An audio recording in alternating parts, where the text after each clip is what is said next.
Les glioblastomes figurent parmi les cancers les plus agressifs avec un pronostic particulièrement sombre. Les traitements actuels combinant chirurgie, chimiothérapie et radiothérapie n'empêchent pas des récidives à 2 ans qui sont de l'ordre de 90%.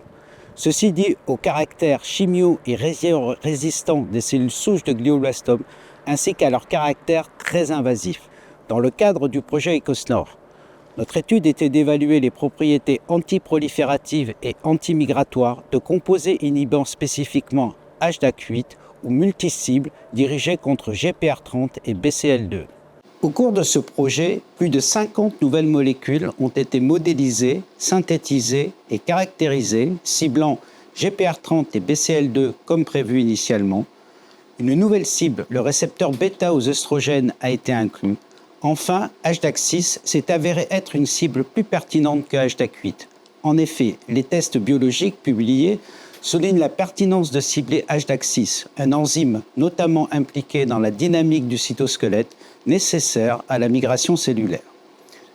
Les molécules anti-GPR30 et BCL2 développées dans ce projet présentent des structures originales et des profils pharmacologiques prometteurs, offrant un potentiel thérapeutique inédit.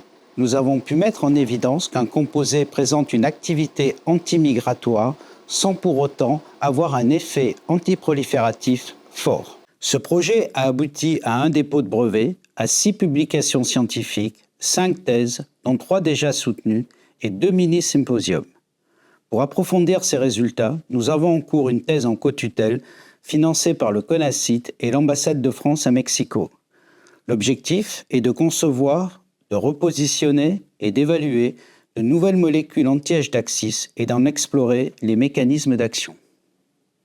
Le programme ECOSNOR a été un levier stratégique essentiel pour atteindre nos objectifs, par un soutien financier, une formation avancée et la valorisation des résultats.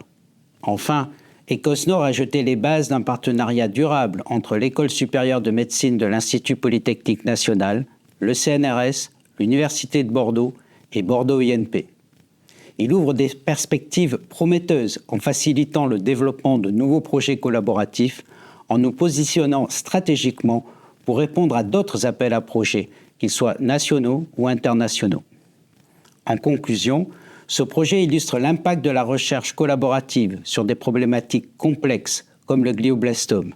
Grâce à ECOSNOR, nous avons non seulement accompli des avancées majeures, mais aussi construit les fondations pour des innovations futures dans le domaine des thérapies ciblées.